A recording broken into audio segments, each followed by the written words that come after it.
With the new T20 league up and coming very soon, I thought that it would be a good conversation to keep this narrative going, seeing that there's not a lot of news that's happening in South African cricket currently. It would be good for us to discuss what are the attributes of a good and successful T20 franchise in the world. We can look at various different leagues. Probably myself, I will talk about maybe the IPL, what I've seen in the IPL and what I've seen in the MSL. From personal experience, I probably will look at those a lot more because I've focused and watched those leagues a lot more than other leagues around the world. And it will be an interesting topic to talk about and to get to know what you guys have to say about this. So what do you as fans expect from a franchise? How do you see a franchise building what is the important attributes of how a franchise should organize themselves, build themselves great, infrastructure that allows cricketers to perform at the top level and in a tournament, of course. So that's what we'll be discussing on today's particular show.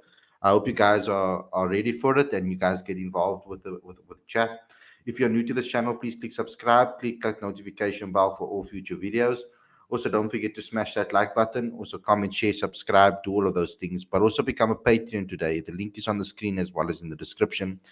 The Patreon account is there for you guys to support Cricket Fanatics Magazine and become a part of the family. You will get loads of benefits as the Patreon account grows and more people get involved with the Patreon account. We can offer more to you then as a whole, and it will be able to allow us to be able to create better content in a better environment, grow our team, and do more professional type of videos going forward exclusively to our Patreon people. So go ahead to the Patreon account and click on that if you guys want to follow us on the Patreon account, of course. But also, if you also need to download Cricket Fanatics Magazine monthly. Every issue is 100% free, straight to your inbox every single month. The link is on the screen as well as in the description. So go ahead and do so. It will really help us out a lot, guys, if you do so, and get involved with the digital magazine. Go to cricketfanaticsmag.com also for all updates. We do features over there, exclusive articles, exclusive interviews that give you information about cricket in South Africa. It's very important that you go to cricketfanaticsmag.com for your daily updates. So you can do so straight away whenever you have the opportunity. So without further ado, guys, let's get straight into today's video. Interested to hear what you guys have to say about this particular.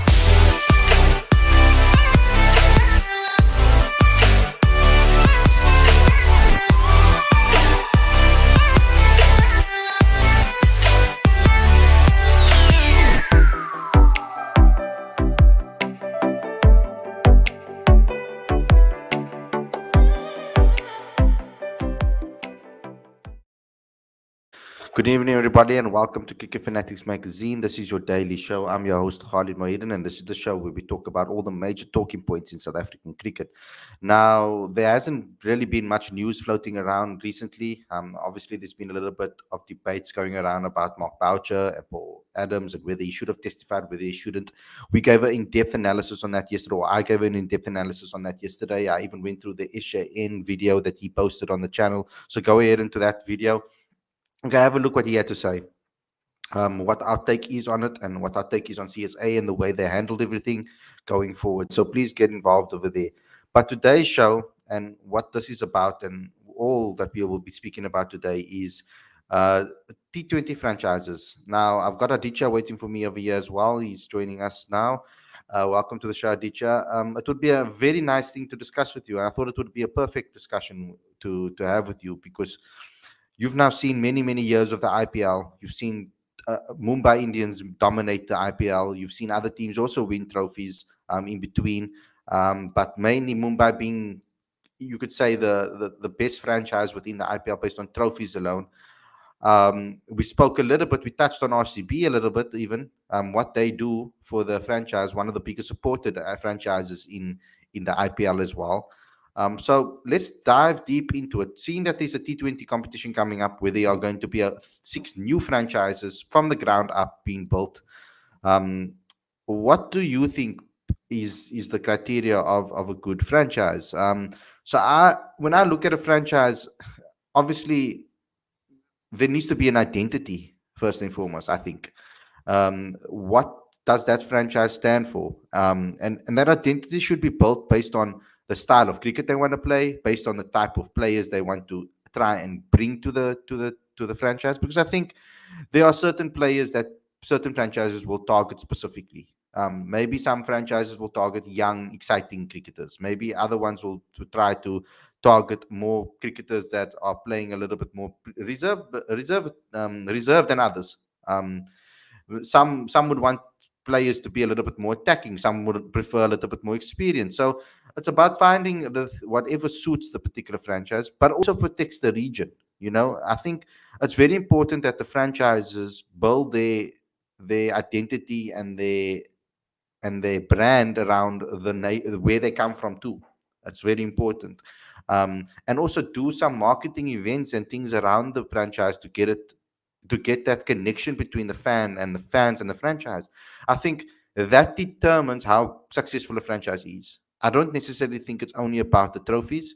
I think it's also about the connection that the one has with their fans, because I feel fans can almost be your extra 12th man, that the extra supporters that can really push you over the line and get you trophies, as well, and get you could be a deciding factor between you getting over the line and winning a trophy or not. So those are a couple of things that I would mention. I think there's a lot more things based on your assessment of what you've seen from the Mumbai Indians and other franchises. What do you think are the main attributes that a successful franchise has? Look, over a period of time, I think what really determines the success of a franchise on the field is how players are treated off the field, and what that backroom environment is like. How supportive the owners are, how supportive the coaching management is, and whether an individual's game is really growing in that period of time. And there, I feel like Chennai and Mumbai are two of not only the IPL, but among the world's best franchises, because you look at players who have played in these two franchises and then gone on to play elsewhere, whether it's for their country or whether it's for other franchises, and there is a growth in in their games. So to me, I feel like what happens off the field is more important in determining what really happens on the field. And we can talk about South African cricketers, for example. You look at Faf du Plessis.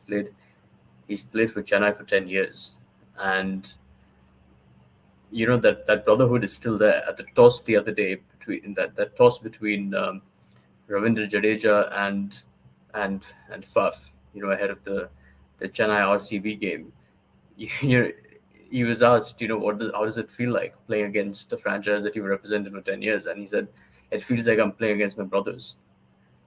So that tells you something. He's playing for another franchise now, and unfortunately, couldn't get picked in the auction and all of that. But that brotherhood still remains, and that love is still there. And you look at some of the videos and photos that have come out from those interactions, and I think it's heartwarming more than anything else. Like the CEO of the Chennai Super Kings greeted Faf so warmly, and they were seen having a long conversation and things like that. And I feel like that matters. Like the CEO of the Chennai Super Kings, he's in the bubble along with his wife, and they cook for the team. So it's literally like a family environment. Yeah, and Rupa told us exactly the same thing, right, when we interviewed him. So yeah, I guess that tells you something. So, do you think that Mumbai Indians is similar, in that regard? How do they differ from the rest? Yeah, they are similar. I do think they're similar. Um, if you look at some of the long relationships that they've had, like Rohit Sharma's been with them since 2011, Kyron Pollard has been with them since 2009, 2010, and that relationship is still going on, and they're great franchise to be in as well. They're known to be quite relaxed off the field. You the owner Akash Ambani is constantly in touch with the players, and they've got a scouting network, and they've got a management team that basically looks after players all year round. Whether it's in terms of diet or training and things like that.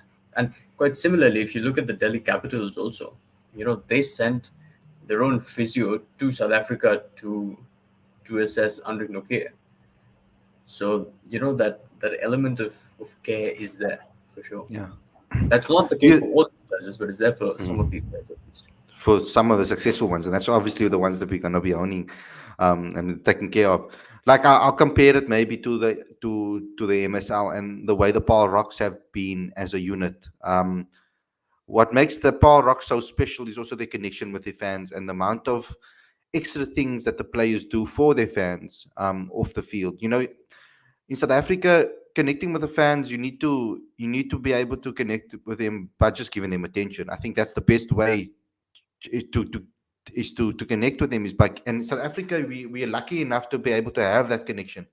Um, Aditya, you probably tear your hair out if you went to Paul Rocks and you saw the two teams and how much access the fans actually had to the players, how close they could actually come to the players. It's incredible. Even superstars like Chris Gale, with the right amount of when he was walking around there, he was being completely like almost you could have been easily jumped. People could have jumped over fences and surrounded him. So like the love and the craziness and the love for the fans in the Paul arena was crazy. It was a real little bit of a fanatics little group over there in the Paul franchise, and I think that was a lot to do with the team they had, the coaching staff they had, and that connectivity that they seem to have quite a good bond off the field. Now it's also very smart for coaches, I think, and for franchises to also take note of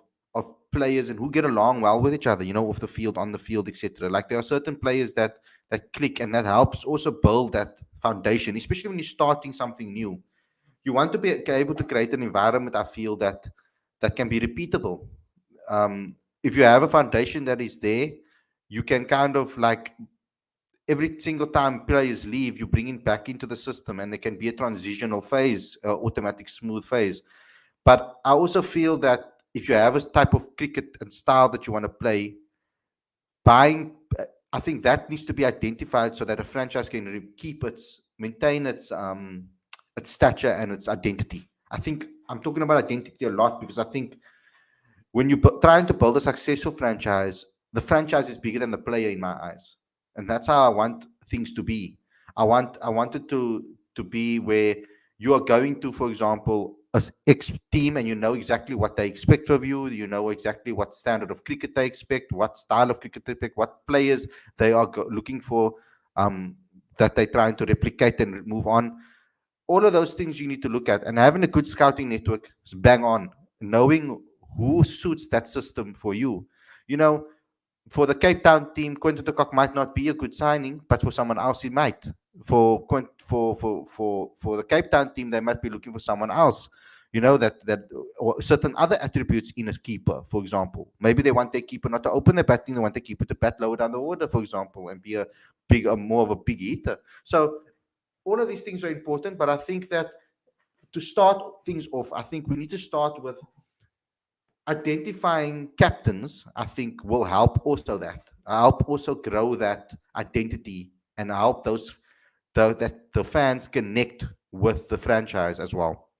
For example, if they can sign down a captain for 3 years and say, for the next 3 years, you're going to be our captain and our main captain and our number one draft, and we're going to retain you every year for 3 years, that could be a massive ability for you to build a team around that captain's ethos, and you'll be known as the first captain for that franchise, and then you just repeat and repeat and repeat.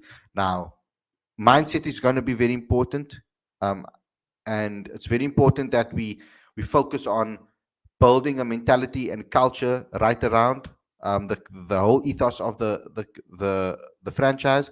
And I think teams and players need to be, I mean, fans need to be able to identify with what the franchise stands for, because that's the only way you can build a proper connection with fans where they are loyal.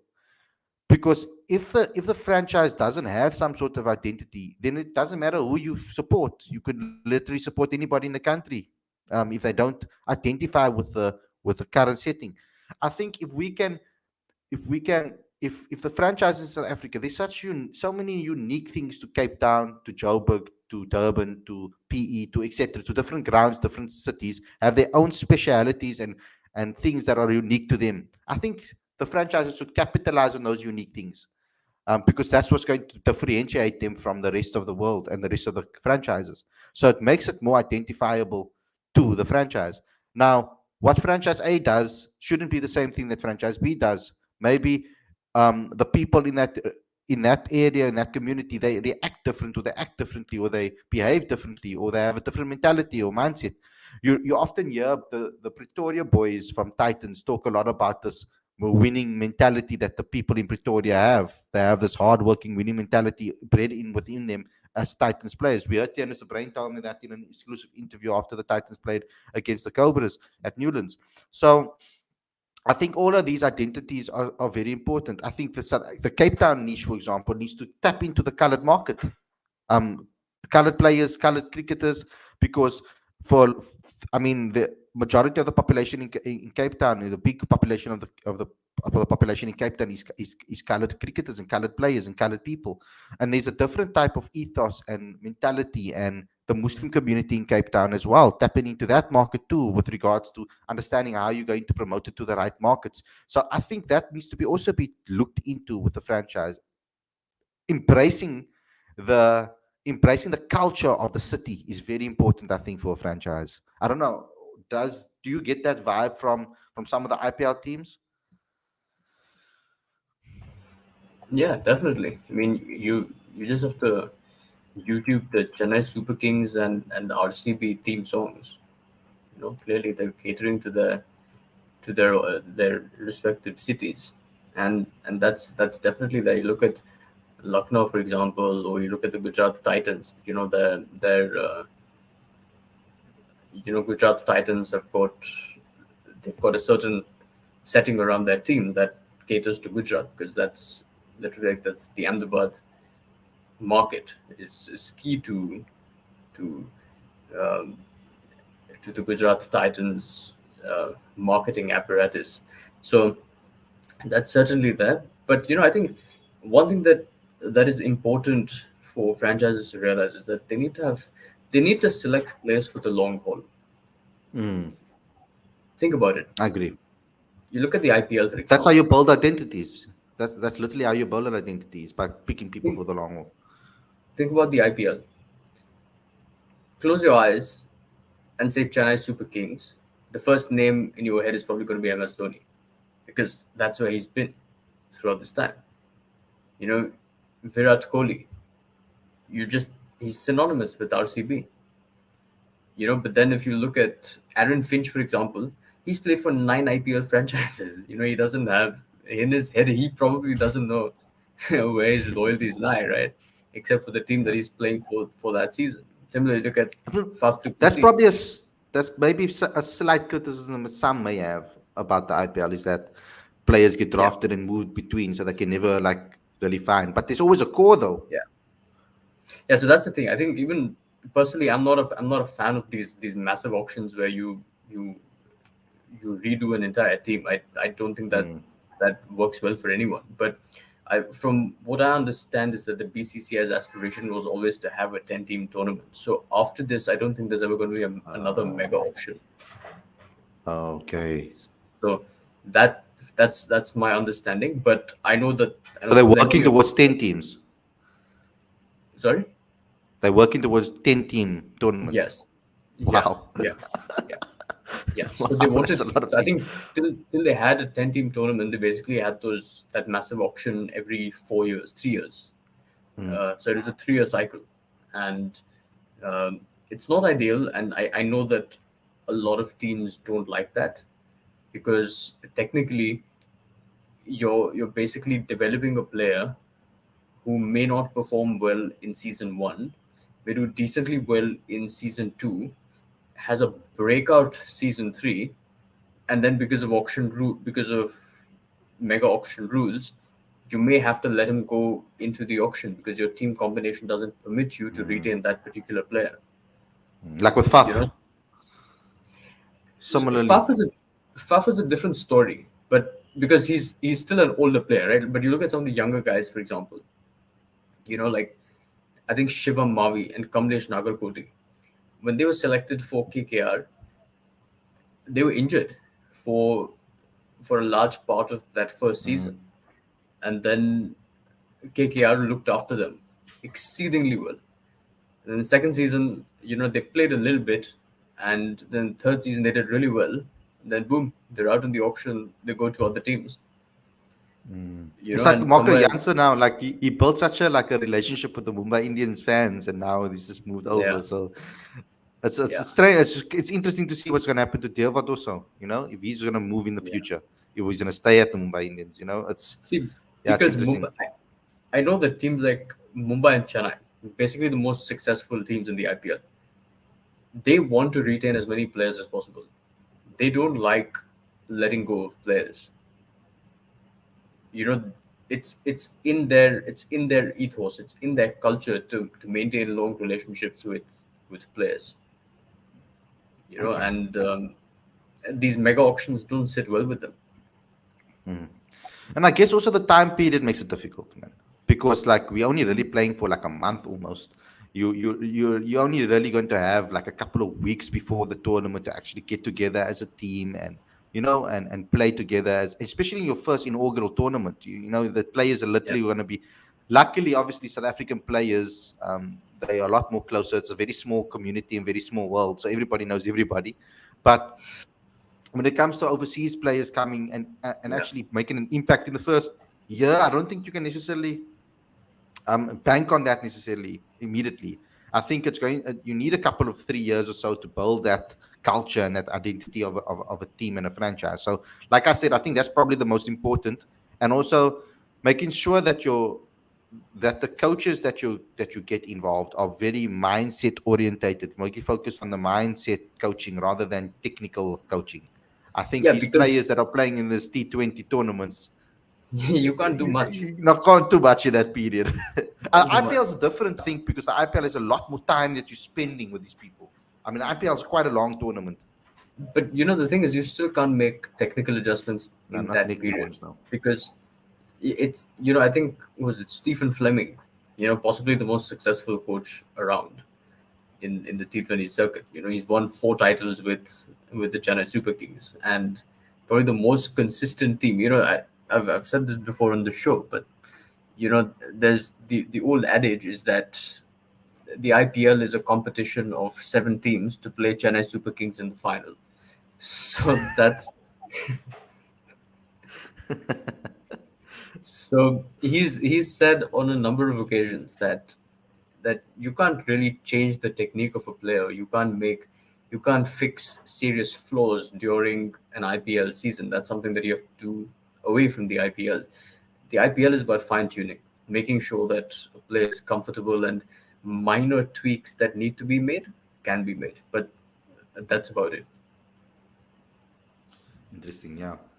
So it's having that coaching unit that can get the best out of teams are going to be very get the best out of superstar quality players is very important.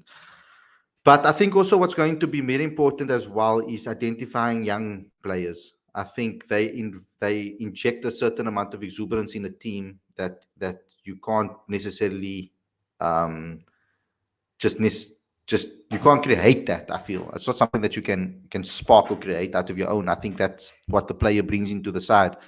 So I think there needs to be a balance also with your selection. But I think that first draft, the first proper draft. I don't know if they're going to be having a draft every year or how it's going to work going forward. But like that first draft is very important because you kind of that's what people are going to kind of remember you by. I feel, especially with such a tournament happening again, and it's a revamp of what has happened before in the country. I think that first one, the first impression is going to be very important. So who are you going to put in that? Who are you going to have as your identity, as your team ethos and your team and your squad is going to be very important going forward to finding that rhythm and that understanding and that ethos going forward. Lorenzo has an excellent point over here. Oopsie, he says hardly for me to go for me, a good T20 side must have a great, strong mindset of players. Look at RCB over the years; they had AB and still have Faf, Kohli, and Maxwell. They still can't win anything. Mindset is key. It's very unbalanced. I feel that, or maybe it's just an assumption, or maybe it just seems that way. But RCB for me could never manage to find that balance. I feel because with regards to batting and bowling, they had extremely strong batting units in the past that they believed probably could chase down any score and beat any team just with the bat alone. And I feel that the focus on getting those superstar bowlers in wasn't necessarily the aim. Where other franchises kind of have, you could see there's a definite plan when it comes to getting fast bowlers into the team. You can see DC has had that for a couple of years now already. I know they're a newer franchise, but they've been doing it quite regularly. You can see the likes of um, Mumbai Indians are very strong in finding the balance between Indian superstars. And of course, it's easy when you have Jasper Bumrah. It's easier when you have Jasper Bumrah in your team for many years. But you can see that balance. Whereas CSK has done something special where I feel almost their senior players have been their stars over the years. They've always managed to find a senior player to do some special things for them.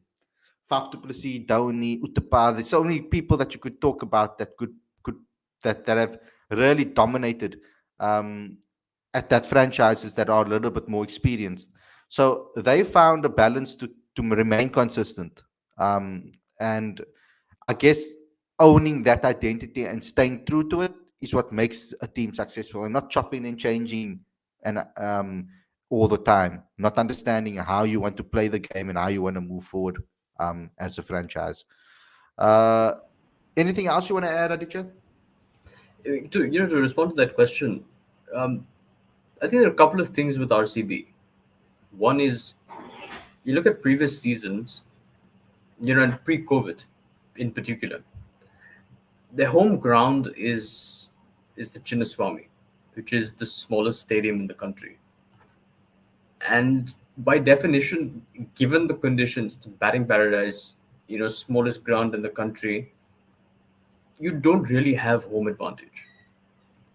You look at Chennai on the other hand, you look at Chennai's stats at home. It's virtually impossible to beat them in Chennai. So I think that's one advantage. And you look at COVID now, 2 seasons in the UAE, and now this third one here still not being played in Bangalore, and somehow there's a turnaround in the results.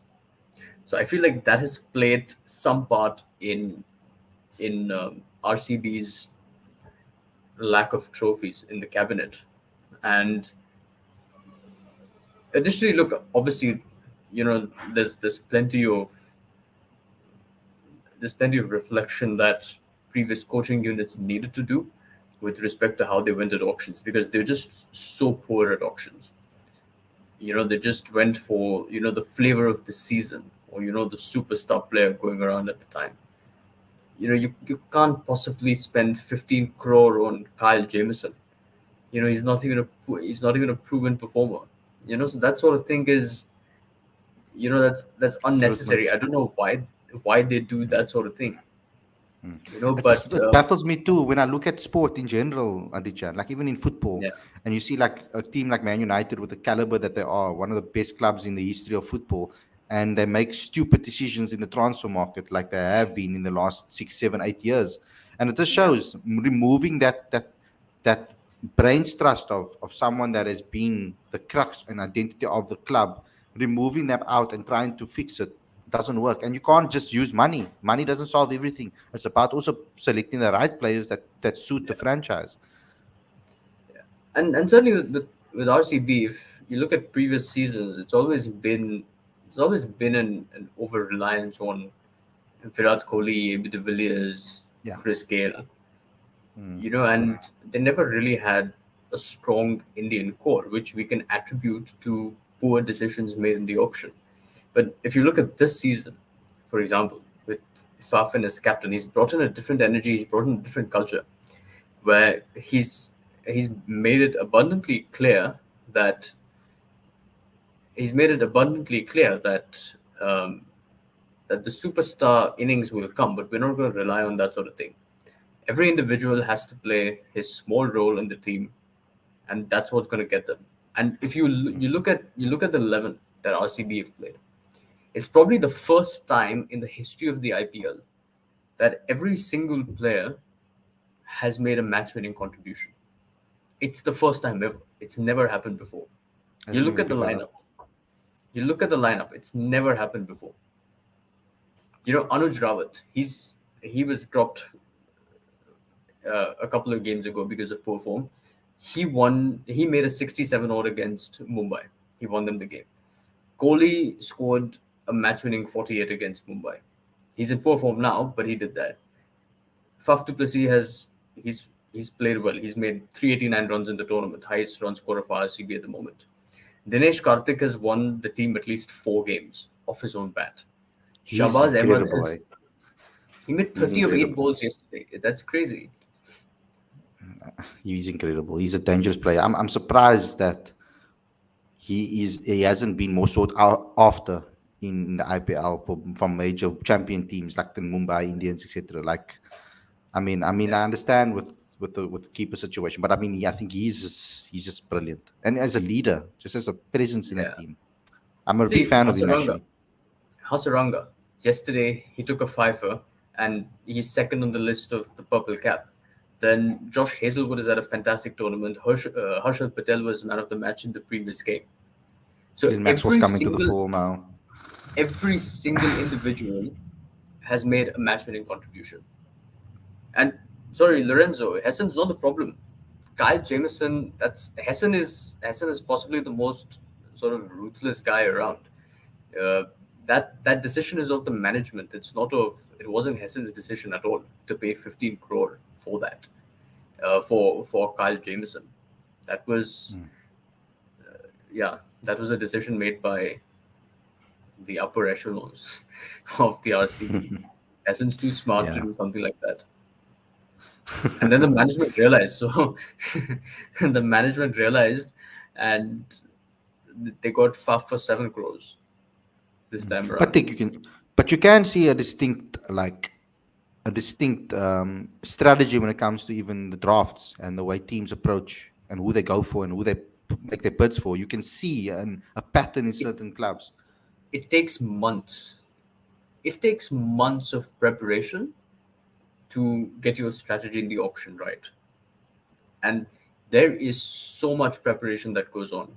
Where like Mike Hessen, for example, he comes to India months in advance before the auction, and they're constantly working out combinations. They get analysts on board, they get the head coach on board. This is look, I know franchise cricket, it goes on for maybe a month or two in the year, but these guys are basically working all year round. What's your thoughts on Gidi? Lorenzo asked the question, how come he's not getting the game? Because Bangladesh would have been. That's one of the players that I said would have gotten good time against Bangladesh. Did I mention that actually, or did I say not him? I can't remember actually who I said. It's a long time ago.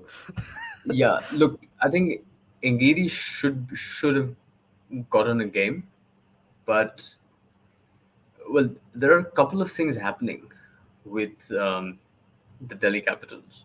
So one is that they haven't really been able to play their perfect combination for a long time because they've had COVID troubles. I think 6 people in their team had COVID like a couple of weeks ago.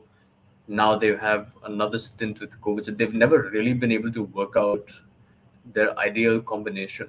And unfortunately, because of that, Ngidi didn't fit into their strongest 11, mainly because of balance issues. But if I were Ricky Ponting, I'd definitely play Ngidi.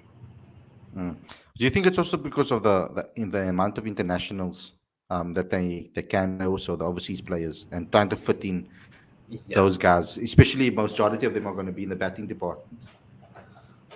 definitely. That certainly plays a role. And you see, we also have to look at the conditions on offer. Smaller grounds in Mumbai, most of the time, 95% of the time, you get due at night, you know, post in the second innings. So if you bat first, you're defending 150 and you've got due, you're gone. There's no way that can happen. And I do feel like I feel like Lungi Ngiri. I don't know if he has the best record with the wet ball.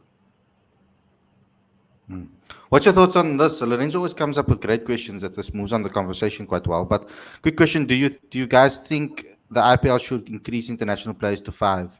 Why pay big bucks for a player playing 3 games? I mean, I wouldn't.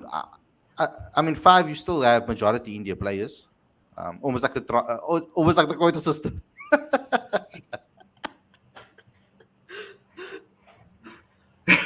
What's your- the The conversation has been had in the past, and it does take place. It takes place at least once every season.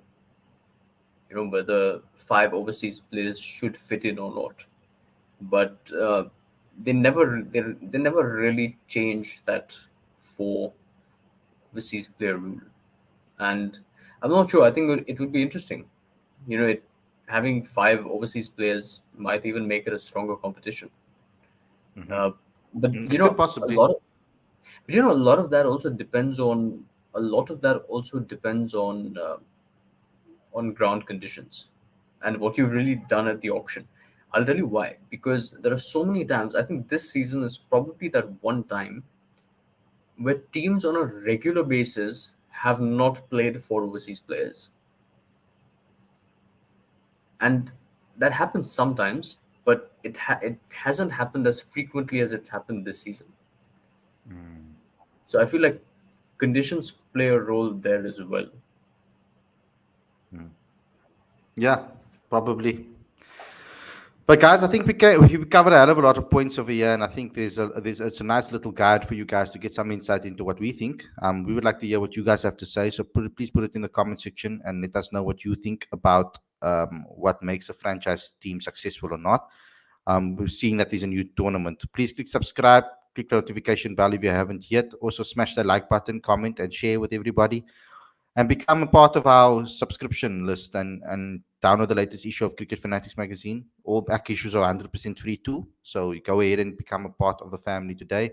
Also become a patron. You can click on the link on the screen as well as in the description. And also go to cricketfanaticmag.com for all future updates as well. But the Patreon, very important, guys. Become a Patreon today. That's how you really can stamp yourself as a Fanatic supporter. Thanks a lot, everybody, for watching. And I hope you guys enjoyed this episode. We'll speak to you again tomorrow with another daily show. I hope there's something that is a little bit controversial that we can maybe speak about and get some people flying over here.